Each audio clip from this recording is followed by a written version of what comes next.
In the terror scenario that was Nazi Germany, around 500 generals marched proudly, wearing impeccable uniforms that symbolized boundless authority. Most of them were veterans of the trenches of the Great War. Their faces bore the marks of time and discipline, but their most distinctive feature was that they all shared a blind loyalty to a man whose vision would drag them into the abyss of history. Each medal that adorned their chests was a reminder of their complicity in unimaginable atrocities, in strategic decisions that sacrificed millions of lives. And in the end, it would be those same medals that would remind them of the price they would pay for their blind obedience. Hellmuth von Pannwitz was born on the 14th of October 1898 into a noble Prussian family in Silesia, Germany. From his childhood, Pannwitz's destiny was marked by strict military discipline. At 12 years old, he entered a cadet school, a prelude to the life that awaited him. Like many young men of his time, the First World War dragged him to the front, where he quickly rose to the rank of lieutenant thanks to his reckless bravery, accumulating decorations that adorned his uniform like medals of honor, but in reality, they were badges of tragedy. After the conflict, Germany sank into chaos, and Pannwitz was no exception. He joined the Freikorps, those paramilitary groups that fought Polish separatists with brutal violence. He participated in the Kapp Putsch, a failed coup attempt that left its mark on the unstable Weimar Republic. His involvement in political violence forced him to flee to Poland under a false name, where he became the leader of the Black Reichswehr, a clandestine army that, among other things, carried out political assassinations known as the Feme murders.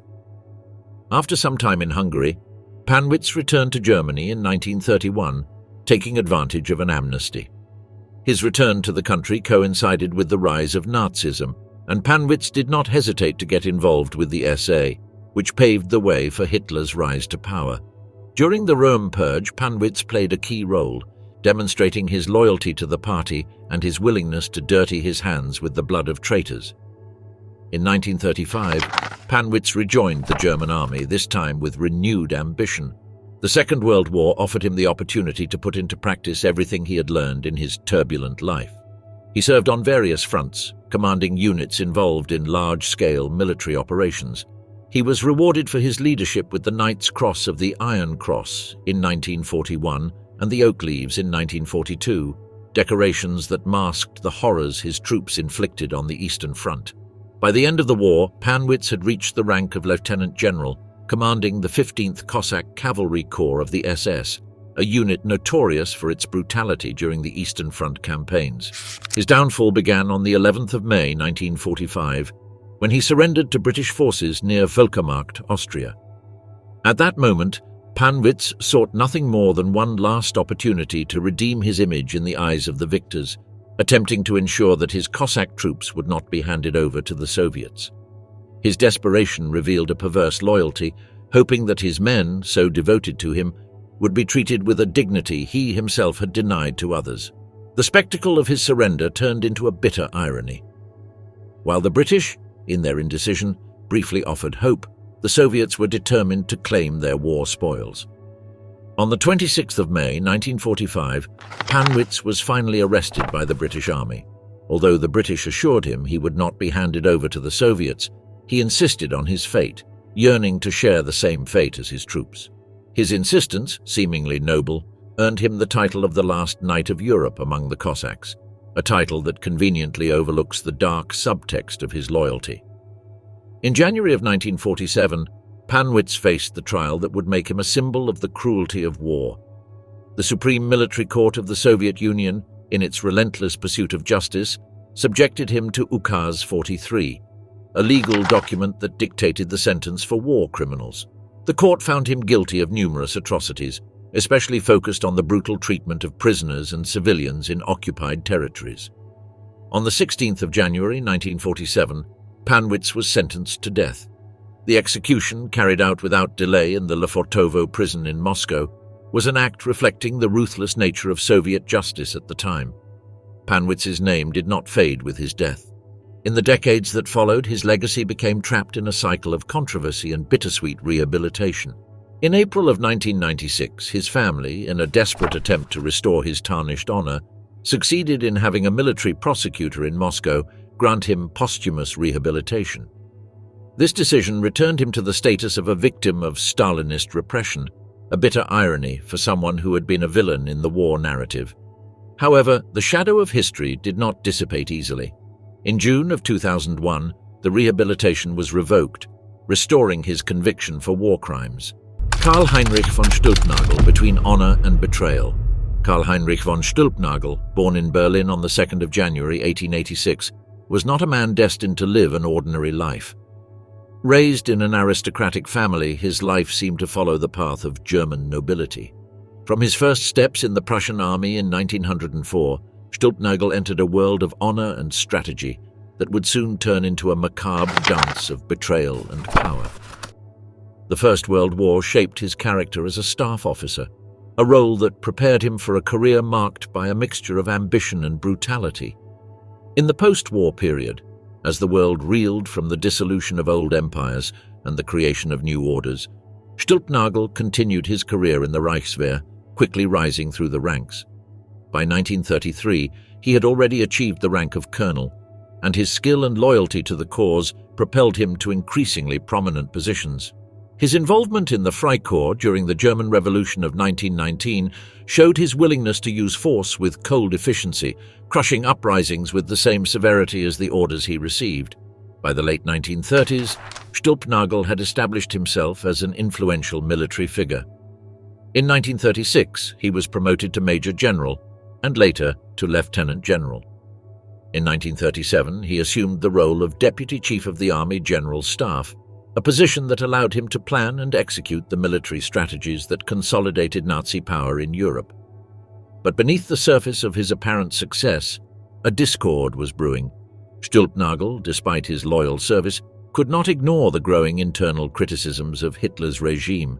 His involvement in the conspiracies against the Führer demonstrated that, in the heart of the monster, there were still those who harbored doubts. The Second World War marked the climax of his career. He took command of the 17th Army during Operation Barbarossa in 1941. Under his command, the army achieved notable victories, such as the battles of Uman and Kiev, which seemed to cement his reputation as a strategist. However, the brilliance of these victories was tarnished by the shadow of the brutality he himself authorized. The reprisals against civilians and collaboration with the Einsatzgruppen in the massacre of Jews and other persecuted groups stained his legacy with irrevocable blood. In February of 1942, Stülpnagel was appointed military commander of occupied France. His tenure was marked by the fierce repression of the French resistance, a task in which he demonstrated ruthless efficiency.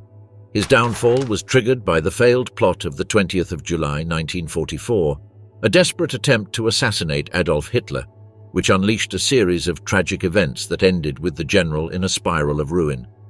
As military governor of occupied France, Stülpnagel found himself at the center of a plot that promised to change the course of the war. On the day of the assassination attempt, Stülpnagel acted with the cold precision of a man caught between hope and despair. In Paris, he ordered Hans Ottfried von Lindstau, who had only been informed of the plot that same day, to arrest all SS and Gestapo officers in the city. The scene in the French capital became a frantic race to secure the regime's enemies while Stülpnagel awaited the successful outcome of his fellow military conspirators in East Prussia. However, the reality of the failure came as a ruthless blow. When confirmation arrived that the assassination attempt on Hitler had not succeeded, the situation became untenable for him. His attempt to persuade Field Marshal Günther von Kluge to support the uprising was in vain. The support he needed crumbled, and faced with growing desperation, he was forced to release his prisoners, and his efforts for the rebellion collapsed like sandcastles. The return to normalcy turned into a storm of chaos. On his journey back to Berlin, he made a stop in Verdun, a place heavy with historical memory and pain. There, in a final act of desperation, he attempted suicide. The scene on the banks of the Meuse River was almost a grotesque painting of the end of his career. In a frenzy of anguish, Stülpnagel shot himself in the head, a gesture that only left him blind in one eye, with the other severely damaged to the point of later being removed.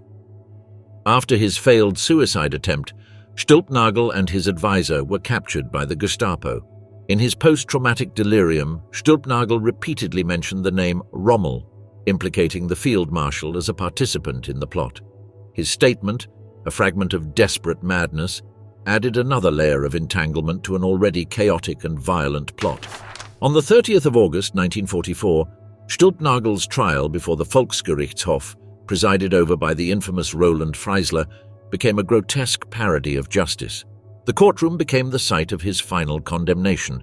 Accused of high treason, Stülpnagel was swiftly found guilty and sentenced to death. The execution took place the same day at Plötzensee prison in Berlin, an abrupt end for a man whose military career had swung between relentless loyalty and desperate rebellion. Thus ended the life of Carl-Heinrich von Stülpnagel, a general whose military career, marked by victories and atrocities, concluded in the cruel paradox of a failed betrayal and a summary trial. The Shadow of Minsk, the war crimes of Eberhard Herf. Eberhard Herf was born in a small German village called Greifswald on the 25th of March, 1897, in a time when war seemed to be a constant presence on the European horizon. His childhood was marked by a society gradually poisoned by patriotism and a silent hatred of everything foreign. Herf grew up in a family without any particularly notable military background, but like so many other young men, the call to arms came when Germany became embroiled in the Great War. In 1915, at only 18 years old, he enlisted in the Imperial German Army. What followed was a series of horrors that hardened and shaped him.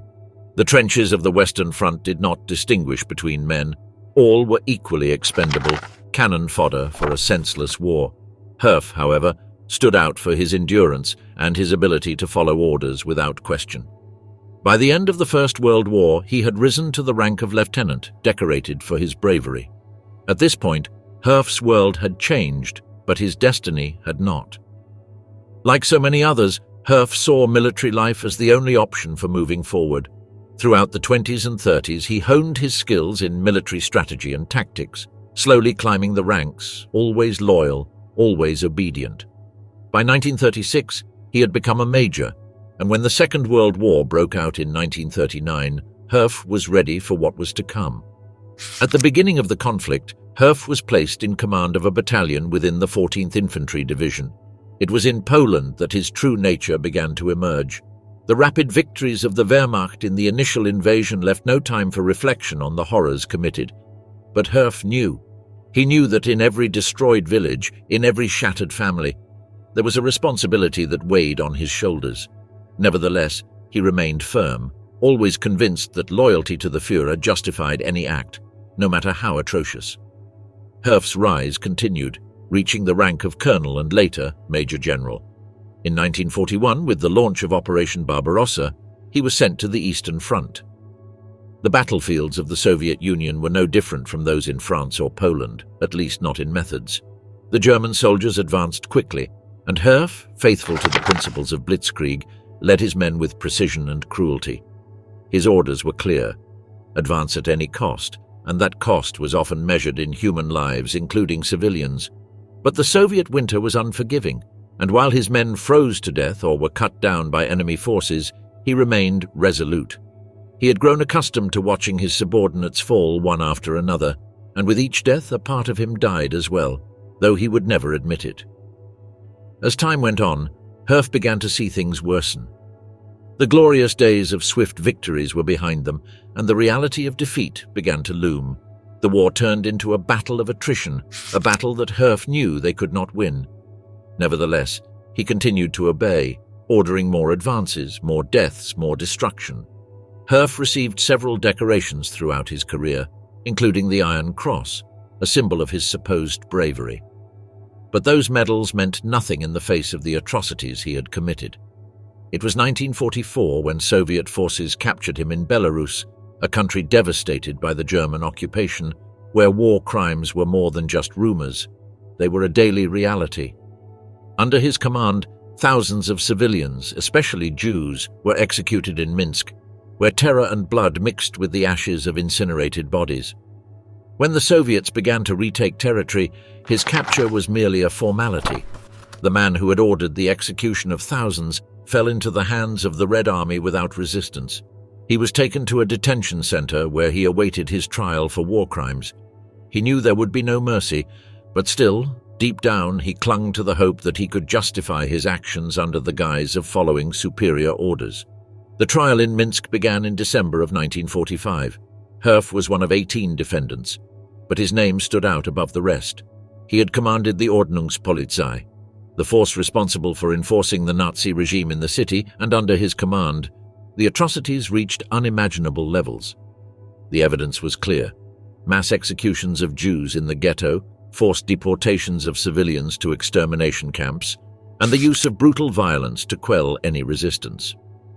The witnesses, those who had miraculously survived, recounted the hell of living under the yoke of Herf and his legion of uniformed killers. The prosecutors presented documents, signed orders, irrefutable proof of Herf's guilt, but he, like others before him, hid behind the defense of just following orders. The court did not accept his excuses. They knew better than anyone that men like Herf were not mere cogs. They chose to be the knife that cut the throats of the innocent. On the 29th of January 1946, the sentence was clear: death by hanging. The Soviet tribunal wanted justice, but they also wanted revenge. The next day, on the 30th of January 1946, Herf was taken to the site of his execution. The squares were filled with those who had until recently lived in terror under his command. Now they saw him as a man reduced to nothing. The gallows stood before him, cold and metallic, an inevitable sentence. The executioner spoke no unnecessary words. Herf's face, once marked by the arrogance of power, now showed only the fear he had never allowed others to see. The noose tightened around his neck, and within seconds, his body hung, swinging under the gaze of those who had once feared him. His death did not bring back the dead, nor did it undo the suffering of the thousands of lives he had destroyed, but it marked an end. There was no glory in his fall, only the inevitable fate of a man who chose to become the executioner for a regime that fed on hatred. From the battlefield to the gallows, the double life of Alfred Jodl. On May 10, 1890, in Würzburg, Germany, Alfred Jodl was born into a Catholic-rooted family, a man whose destiny was sealed in the intricate machinations of the Third Reich. His youth was marked by the rigor of a military education, and by the time he was 20, he was already wearing the uniform of the German army, ready to serve a nation that would soon become a military power, temporarily bringing Europe to its knees. During World War I, Jodl distinguished himself for his bravery, earning the coveted Iron Crosses of both second and first class. For him, war was nothing more than a natural extension of his existence. The battlefield was a stage where honor was forged, but fate had a much darker role in store for him. In the years of the Weimar Republic, Jodl remained in the army, carefully watching as Germany crumbled under the pressures of the Treaty of Versailles. It was during this time that he began collaborating in the secret reorganization of the German army, bypassing the restrictions imposed by the victorious powers. The rise of the Nazis to power in 1933 was an opportunity for him, an open door to the kind of war he had longed for since his youth.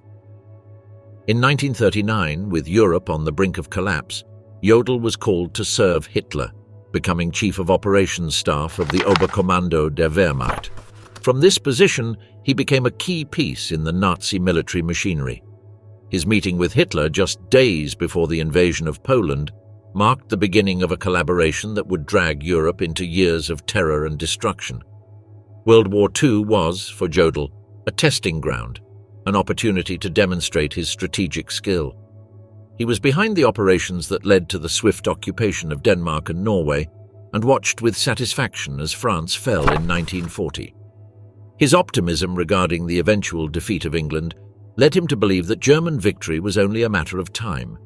He signed orders that condemned thousands to death, such as the Commissar Order and the Commando Order. Throughout the war, Jodl spent most of his time in the Wolf's Lair, Hitler's advanced command post in East Prussia. There, far from the battlefields, Jodl helped direct the military campaigns that ravaged Europe. In February of 1944, he was promoted to Generaloberst, a recognition of his loyalty and effectiveness in serving a regime that was already beginning to show signs of collapsing under its own weight. On May 7, 1945, when the dream of a 1,000-year Reich had turned into a nightmare, Jodl signed the unconditional surrender of the German armed forces in Reims, France. It was an act of capitulation that sealed Germany's fate, and paradoxically, it was the last time Jodl would act on behalf of the nation he had served with such fierce loyalty. Alfred Jodl now found himself finally in the dock at the Nuremberg Trials, facing the consequences of his unwavering loyalty to the Nazi regime. Among the 24 main defendants of that round was Jodl, a general who had been a key figure in the planning and execution of military strategies that plunged Europe into darkness. The charges against him were clear and damning. He was charged with 4 main counts: conspiracy to commit crimes against peace, planning and executing wars of aggression, war crimes and crimes against humanity. Jodl, as Chief of Operations Staff of the Oberkommando der Wehrmacht, had signed orders that led to the execution of prisoners of war and hostages, and the implementation of policies that resulted in mass atrocities. During the trial, Jodl's defense attempted to argue that he was merely following orders, that his responsibility was limited to his duty as a soldier, and that he was not responsible for the broader policies of the Nazi regime. But the evidence presented by the prosecution was irrefutable. Documents signed by Jodl detailing his direct involvement in the death machine that the Third Reich had set in motion. Jodl, on his own behalf, also tried to defend himself, claiming that some of the orders he had signed were not intended to violate international law, that his intention was not to perpetuate crimes, but to protect Germany in times of war. But these words found no resonance in the court. The reality was that Jodl, with his signature, had condemned thousands of people to death and suffering, and no explanation could erase that truth. His personal life, apart from his military career, was a reflection of his dedication to duty. He was married twice, first to Irma Gräfin von Bullion in 1913, and then, after being widowed, to Louise Jodl in 1944. The latter accompanied him during these trials, where her presence added a shadow of humanity to a man who, until then, had only been seen as an unyielding figure of the Nazi machine. On October 1, 1946, the International Military Tribunal delivered its verdict. Guilty on all counts. The sentence was devastating. He was to be hanged. On October 16, 1946, Alfred Jodl was led to the gallows at Nuremberg prison. His execution was part of a series of hangings that included other top Nazi officials. As he walked towards his final destination, Jodl, in his last moments, expressed remorse for the suffering caused during the war, although he never wavered from his belief that he had acted in the interests of Germany. Jodl's body, like those of the other condemned men, was cremated, and his ashes were scattered without ceremony, a symbolic act reflecting the victor's desire to erase any physical trace of those who had led Germany into barbarism. From mountain hero to ruined leader, the tragic fate of Ludwig Kübler. Ludwig Kübler was born in a small Bavarian town on September 2, 1889. Raised in a respectable family, with a father who was a doctor and seemed to have everything under control, his destiny appeared predestined for success. He was the perfect son, the exemplary student, the brilliant young man everyone expected to go far. And indeed he did, although not in the way his family might have imagined. After graduating from Ludwig Gymnasium in Munich in 1908, he decided not to follow in his father's footsteps in medicine. No, he had other plans. He enlisted as a cadet in the 15th Royal Bavarian Infantry Regiment. His early years in the German army were uneventful. He was efficient, disciplined, and excelled in everything he did. In October 1910, Kübler was commissioned as a lieutenant, the first of many titles he would collect throughout his career. He soon found his place in war, commanding a machine gun company, displaying an almost inhuman coldness on the battlefield. When World War I broke out, he was more than ready to prove his worth. The Western Front was his baptism by fire. Battles in Lorraine, St. Quentin, places where human life bled out as if it meant nothing. He received the Iron Cross Second Class in September 1914, an honor that didn't impress him much, as if it were just another trophy in his collection. He returned to the front after suffering severe injuries, not out of love for his country, but because it was what he did best, killing, leading, executing orders with precision. By the end of the war, he already held the rank of captain, but the glory he sought was far from over. He remained in the Reichswehr, slowly rising amidst the post-war chaos, becoming a major in 1928 and a lieutenant colonel in 1932. The interwar years only sharpened his skills. In 1933, the same year Hitler consolidated his power, Kübler took a key position as Chief of Staff of the 7th Division in Munich.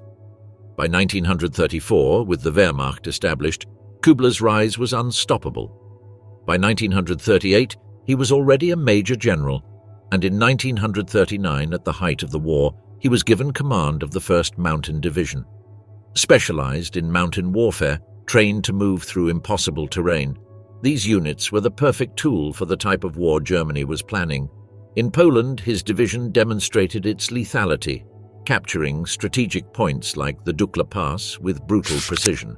It was here that he earned the Knight's Cross of the Iron Cross, Germany's highest military award, symbolizing the bloody efficiency with which his men carried out orders. In the invasion of France, his division shone again, advancing with an inhuman speed, leaving a trail of destruction in its wake. As the war continued, Kübler became the commander of various mountain corps, first on the Eastern Front and later in Yugoslavia, where his experience in difficult terrain proved crucial. Under his command, battles were fought that not only challenged military logistics, but also morality, something that seemed to matter little to him. The mountain was his ally, the cold his weapon, and death his constant companion. In May 1945, Kübler still held command in the operational zone of the Adriatic littoral. It was an important post, but it became irrelevant when German troops found themselves surrounded, defeated, and humiliated by Allied forces. With Germany's surrender, it was no surprise that the glorious general ended up in the hands of Yugoslav partisans. There, in the lands he had once commanded with an iron hand, his real downfall began. Tito's partisans had no compassion for Nazi officers who had left deep scars on their people. Yugoslavia was a country torn apart by war, where civilians had suffered executions, deportations, and massacres. And Ludwig Kübler, like so many other German generals, had allowed his troops to unleash their wrath on the population. He had signed orders, given instructions. How could he not be responsible for it all? The trial he faced was no empty formality. The Yugoslavs wanted justice, they wanted revenge. The destroyed villages, the executed innocents, everything was well documented. And despite the efforts of his defense claiming he was only defending his homeland's interests, the truth was that the courts would not pass up the chance to deliver justice. By August 1947, Ludwig Kübler had already heard the verdict. It was death. The same death he had administered so many times from the comfort of his offices, only now it was staring him directly in the eyes. And so the end came. On the morning of August 18, 1947, at around 5 in the morning, Kübler was led to his final destination. Some say it was a firing squad that carried out the sentence, a decision reflecting the twisted honor still granted to military men. The scene was bleak. The Yugoslav soldiers, serious, implacable, raised their weapons with the precision the situation demanded. The general, who had once been a symbol of power, was now just another man facing death. The same precision he had shown in the mountains was reflected in the bullets that pierced him. No one wept for his death. No one mourned the loss of a man who had once been seen as a hero in his homeland. Only silence remained after the shots, the echo of a life marked by war and brutality. Martinsen and the cost of collaboration, justice and betrayal in post-war Denmark. Kud Børger Martinsen was born on November 30, 1905, in Sandved, Denmark, into a modest family. His father, Hans Christian Martinsen, was a tailor, and his mother, Ottilia Marie Poulsen, shared the austere life of the working class. From a young age, Martinsen showed a disciplined character and fierce determination, which led him to enlist as a soldier in 1928. His promise and capability in the military field allowed him to rise quickly through the ranks. By 1933, he was already a first lieutenant, and by 1939, he had achieved the rank of lieutenant captain. Martinsen's military career seemed to have a bright future as he prepared for the staff course at Frederiksberg Palace in 1940. However, on April 9th of that year, the day Germany occupied Denmark, his vision of a stable military future collapsed.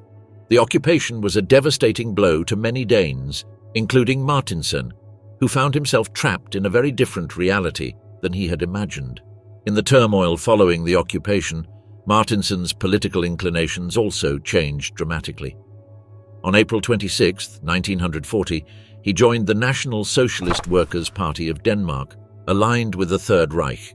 His involvement with the party included participating in demonstrations while in uniform, an action that ultimately damaged his military career. The combination of his political activities and the restrictions imposed by the occupation led him to resign from the Danish army, a decisive change that marked a turning point in his life. Martinsen soon sought new opportunities to fulfill his military ambitions through the Waffen-SS. His commitment to the Nazi cause became evident when he took on several leadership roles in the Frikorps Danmark, a unit composed primarily of Danish volunteers fighting alongside Germany on the Eastern Front. Initially, he led the 2nd Company under Christian Peder Krissing, and then the 4th Company under Christian Friedrich von Schalburg. His leadership style, influenced by the rigorous training and operational methodologies of the Waffen-SS, focused on mobility and elite combat capabilities. With Krissing's resignation and von Schalburg's death, Martinsen temporarily assumed command of the Frikorps Danmark. His leadership was formalized on February 18, 1943, following the death of Hans Albert von Lettow-Vorbeck, who had been appointed only 2 days earlier. Under Martinsen's command, the Frikorps Danmark participated in several operations on the Eastern Front, contributing to the broader efforts of the 11th SS Volunteer Panzer Grenadier Division Nordland. Martinsen's management focused on recruiting and training, hoping to improve the unit's combat effectiveness. In July 1943, Martinsen left the command of the Frikorps Danmark and returned to Denmark to establish and command the Schalburg Corps. His role in the Schalburg Corps involved not only military training, but also promoting Nazi ideology among Danish volunteers. However, Martinsen watched his days of glory turn to ashes following the end of World War II. His rise in the Danish army and subsequent alignment with the Nazi regime were abruptly followed by a fall from grace, reflecting the fury of a nation trying to purge itself of its collaborationist past. The war had ended in 1945. Denmark, still reeling from the weight of the German occupation, faced a painful introspection. The Danes, horrified by the atrocities committed under the Nazi yoke, were determined to confront those who had collaborated with the enemy. Martinsen, who had led the Frikorps Danmark, became the most emblematic face of betrayal in a society desperately seeking a scapegoat. Martinsen's arrest came shortly after Denmark's liberation. Danish authorities, eager to demonstrate their integrity, launched rigorous investigations into collaborators of the Nazi regime. Martinsen was arrested and charged with treason and war crimes due to his prominent role in the SS and the atrocities committed by his unit. His trial became a highly publicized spectacle, reflecting the fierce indignation of a nation hungry for justice. The media echoed the collective outrage, portraying Martinsen as a traitor who had sold out his homeland. The media coverage emphasized his role in the Frikorps and the suffering his unit had inflicted during the occupation. In 1949, after a prolonged trial, Martinsen was found guilty of treason.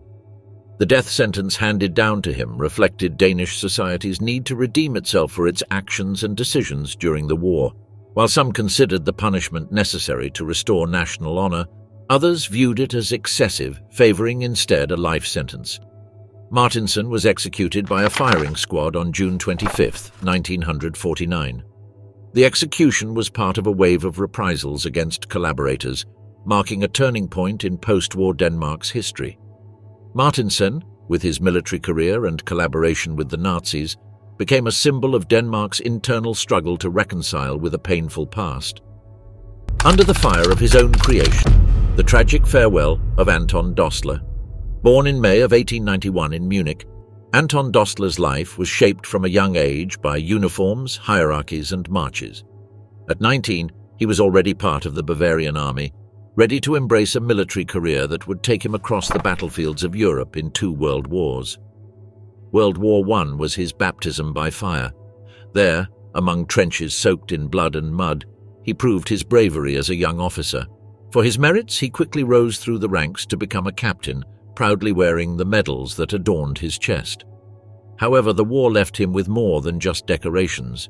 It instilled in him a coldness and pragmatism that would follow him throughout his career. After that conflict, Germany was left in ruins, and with it, its army. Nevertheless, Dostler remained steadfast in the ranks of the Reichswehr, the reduced army allowed to the Germans under the Treaty of Versailles. In this atmosphere of poverty and humiliation, he rose through the ranks, becoming a major by 1928. By the time Nazism came to power in the 1930s, he was already Chief of Staff of the 7th Division, giving him access to the dark machinery of the Third Reich's military apparatus. With the advent of World War II, his star only continued to rise. In the 70th Army, Dostler helped plan the invasion of Poland and France, campaigns carried out with the brutal efficiency that characterized the German armies in the early years of the war. The infantry general was known for his cold mind, his ability to make tough decisions without hesitation, and his ruthless discipline. The soldiers under his command quickly learned that loyalty to the cause was the only safe path to avoid being crushed by his relentless authority. In 1941, Dostler was assigned to the Eastern Front, commanding the 57th Infantry Division. There, in the vast Soviet territories, he led his men in fierce battles against an enemy that seemed endless. The Soviet soldiers fought with a ferocity he had never seen before, and as the winters grew harsher and supplies scarcer, the morale of his men began to waver. But Dostler, showing no mercy, imposed his iron fist. Deserters were shot without hesitation, and occupied villages paid with lives and destruction for any form of resistance. The war pressed on, but the tide had turned. By 1943, now an infantry general, he commanded the 163rd Division on the front lines, but things were no longer going well for the Germans. The shine of blitzkrieg had faded, and the German forces began retreating, harassed by an unstoppable enemy. In 1944, High Command assigned him to the Italian front. His mission was clear: stop the Allies advancing from the south. There, in the last breaths of the Reich, his fate was sealed. In a disastrous operation, he ordered the execution of a group of captured American soldiers who had been on a sabotage mission. They were soldiers, not spies or saboteurs disguised as civilians. They wore their uniforms, following the rules of war, and as prisoners, they had the right to be treated under the principles of the Geneva Convention. On March 26, 1944, the prisoners were taken to Punta Bianca, south of La Spezia, where they were shot and buried in a mass grave concealed to hide the crime. It was a swift, almost routine act in the brutality of war. Dostler probably thought this would be nothing more than a footnote in military records, one of many events happening in a war that, at the time, seemed never-ending. But fate, as always, had other plans. With the collapse of Nazi Germany in 1945, the crimes committed by its officers began to come to light. Dostler was captured by American forces and brought to trial. What was once a respected general became just another prisoner, one of many waiting for his turn in the courts that now decided the fate of the defeated. The military tribunal that judged him was not lenient. Dostler's excuse was predictable. He was simply following orders. It was what most men in his position said, as if the weight of their decisions could be diluted in the chain of command. But that defense did not work. The court rejected that justification, reminding him that even in wartime there are rules that cannot be ignored. Prisoners of war are protected, and their execution was a blatant violation of those laws. In October of 1945, the verdict was clear. Dostler was guilty of war crimes. There was no room for clemency. The weight of the war, the atrocities committed, and the need for relentless justice for those who had been on the wrong side of history were felt in every word from the court. Dostler was sentenced to death, his execution set for December of that same year. On the first day of that month, at 8 o'clock, Anton Dostler stood before a firing squad. The man who had ordered so many deaths, who had enforced discipline with an iron hand, now stood on the other side of the rifle.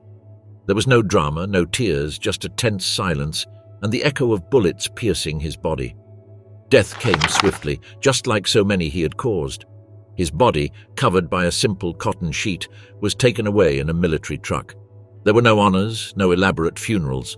He was buried in the German war cemetery in Pomezia, alongside so many other soldiers who, like him, had believed in a cause now lying in the rubble of a shattered Europe. From the trenches to the gallows, the life and death of General Richert. In a small town in Silesia called Lubauka, Johann Georg Richert was born on April 14, 1890. Like so many other young men of his time, he enlisted in the Imperial German Army in 1909, just a decade before his world would change forever with the outbreak of World War I. By the time the armistice came, Richert had already learned a fundamental lesson. In the chaos of war, only those who follow the rules survive, no matter how cruel or arbitrary those rules may be. During the Great War, he rose to the rank of Hauptmann, a title he wore with pride as Germany crumbled around him. But he didn't care about the fall of the empire. All that mattered to him was staying in the army.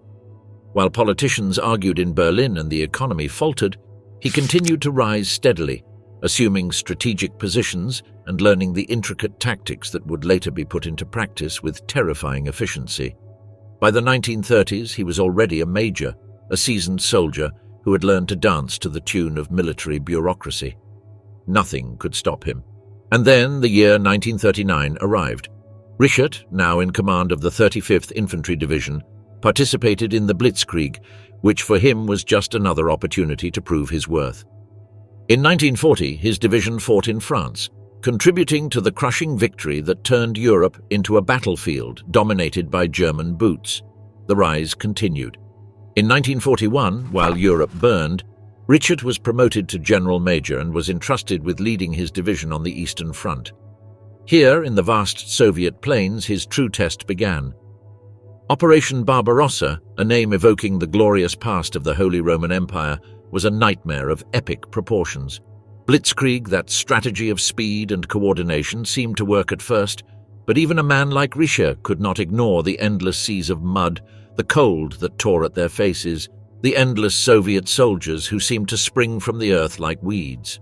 Amidst this chaos, he was appointed to command the 286th Security Division.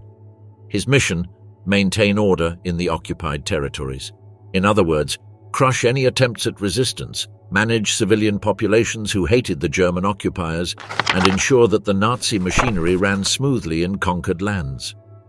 Richert was not a man given to sentiment. His job was to maintain discipline, and to him, everything else was irrelevant. Under his command, orders were carried out. It didn't matter how many men, women, or children perished in the process. What mattered was the success of the mission, and in that context, any sacrifice was justifiable. This new phase of his career led him down darker paths, where the line between soldier and executioner often blurred. The accolades were not long in coming. He was awarded the Knight's Cross of the Iron Cross with oak leaves, but even those badges of honor rusted under the weight of a war that, by 1943, was already beginning to show signs of crumbling. Discipline, that virtue Richert valued so highly, began to fracture within the German ranks. The war was becoming an uncontrollable monster. Thus, his path was not only marked by military success, it was also shadowed by the crimes that would eventually consume him. One of the darkest episodes under his command was the forced deportation of nearly 40,000 civilians to the death camps at Auschwitz. By the time the Soviets liberated those camps in March 1944, it was already too late for thousands of souls who had perished under inhumane conditions. Richert, like many of his colleagues, tried to justify himself by claiming that he was only following orders. But that excuse, which may have held weight in his circle of officers, would find no echo in the post-war world that was emerging. The end of the war brought a reality that German military officers, accustomed to blind obedience, had not foreseen: accountability before justice. On May 8, 1945, when the last bullets of the conflict had ceased, Richert was captured by Soviet troops. He was taken to a Soviet prison, and there his true torment began. The trial was held in Minsk in 1946, barely a year after his capture. The Soviets quickly gathered evidence against him: testimonies from survivors, documents signed by his own hand, and the documented horrors of the Auschwitz camps were more than enough to condemn him. The Soviet tribunal had no interest in excuses or justifications. As the trial progressed, it became clear that there would be no mercy. Richard's words, his monotone and distant voice, contrasted sharply with the living pain of those who accused him. There was no remorse in him, only the shadow of a man who had lived by the rules of military power and who now faced the consequences of those same rules. On January 29, 1946, the verdict was pronounced. Richert was found guilty of war crimes, and the sentence was death. There were no appeals, no pleas. On January 30th of that same year, he was executed in Minsk. The method, hanging, a fate he shared with 13 other men, all condemned for similar crimes. The execution was public, a form of catharsis for a people who had suffered under Nazi occupation. It is said that more than 100,000 people attended, eager to see justice take a tangible form. The last bastion, how Gottfried von Erdmannsdorff defied death at the fortress of Mogilev. Gottfried von Erdmannsdorff was born in Kamenz on April 25, 1893, in a Germany that was just beginning to prepare for the chaos to come. From a young age, his life was marked by military discipline. He joined the Imperial German Army in 1912, just 1 year before the Great War broke out, and it was in this first conflict that he began to build his reputation. Erdmannsdorff quickly rose through the ranks, ending the conflict as a Hauptmann, a battle-hardened captain who had little room for sentimentality. When Germany signed the armistice and the humiliation of the Treaty of Versailles fell upon the country, Erdmannsdorff remained in the Reichswehr. While others dreamed of revolutions, he was more pragmatic, more calculating. By the late 1920s, he had already risen to the rank of major, consolidating his place among the officers patiently waiting for the next great conflict.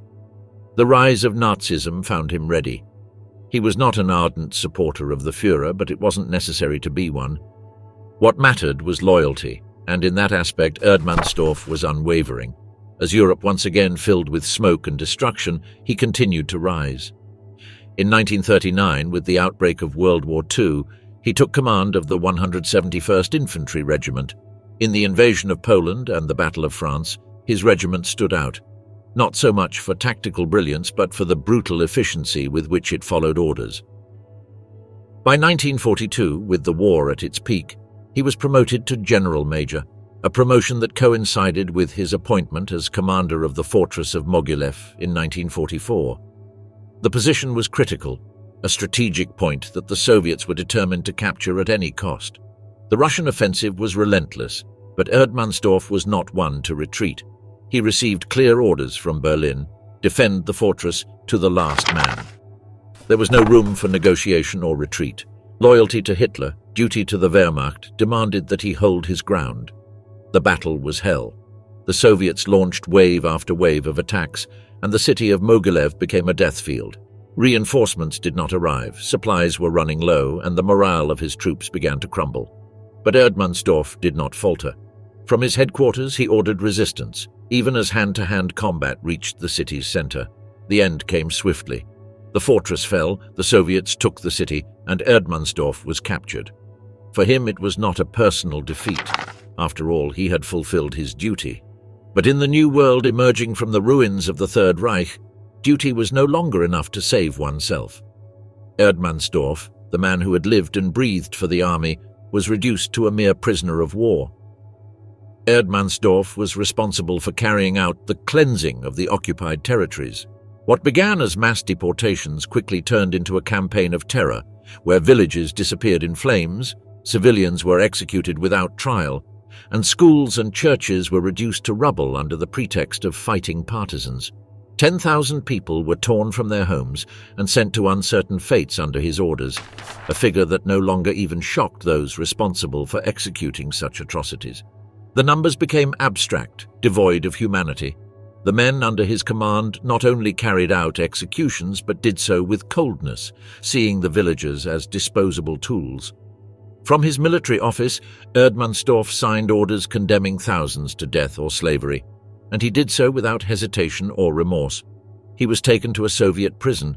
The life of luxury and obedience had ended for the general. There was no longer an army to account for, only cold cells and the constant presence of death, patiently awaiting its turn. In January of 1946, Erdmannsdorff was brought to trial in Minsk, along with 18 other defendants accused of war crimes. The Soviet military tribunal showed no mercy, but how could it?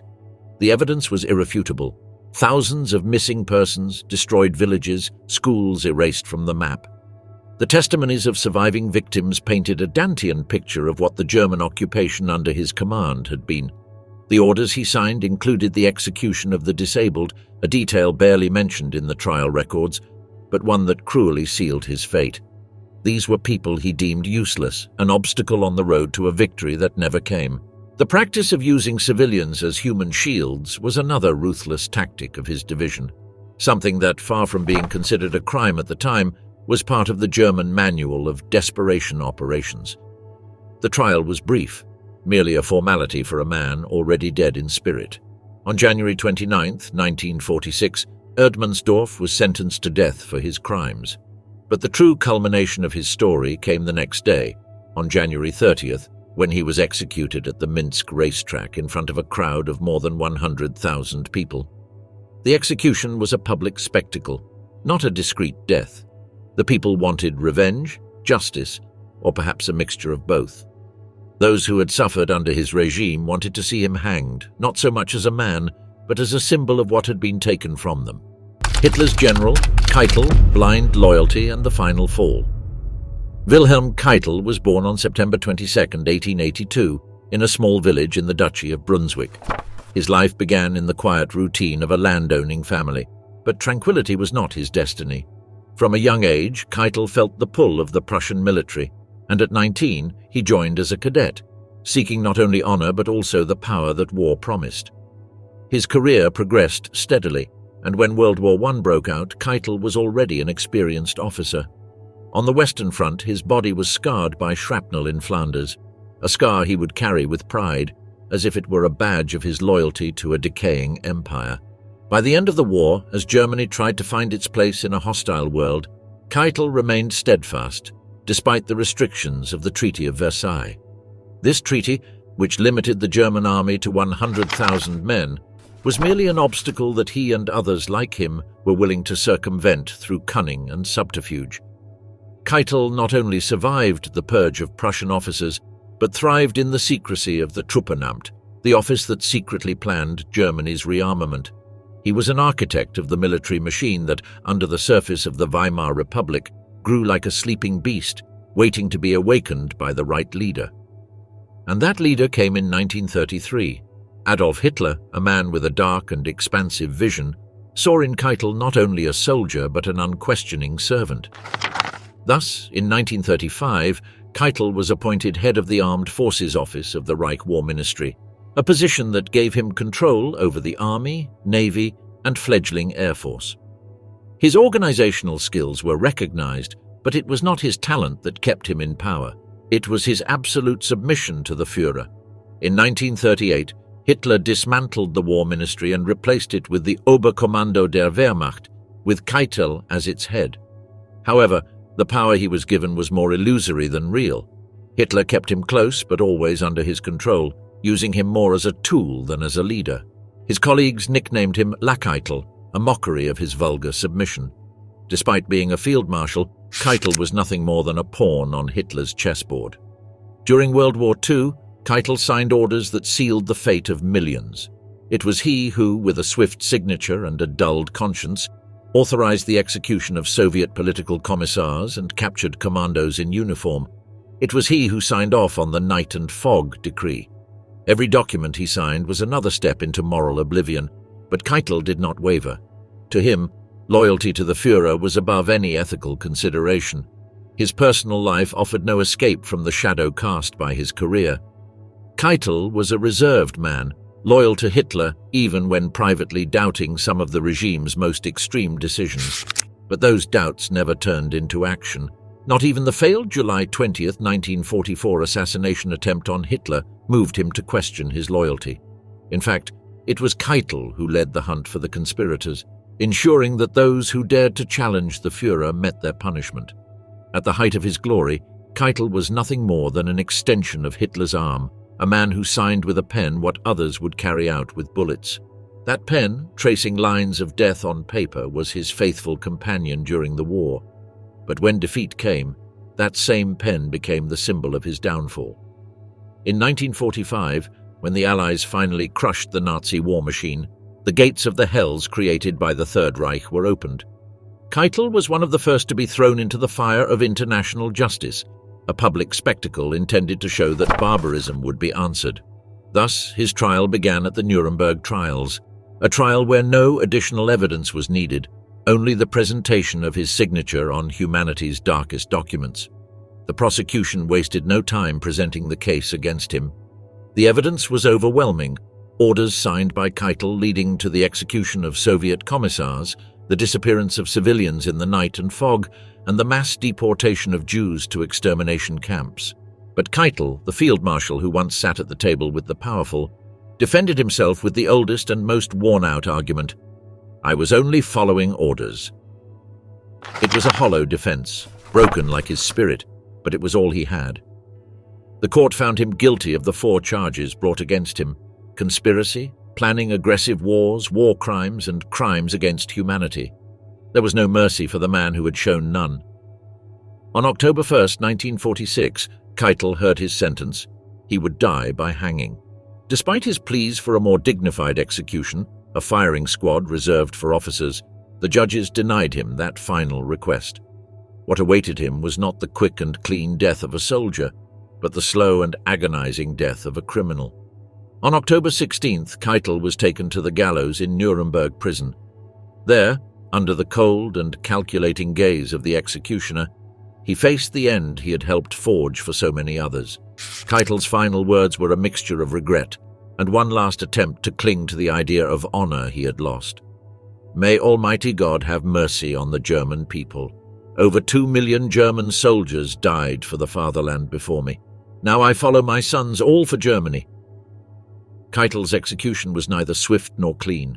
The trapdoor of the gallows was narrow, and when he fell, his head struck the sides, causing injury.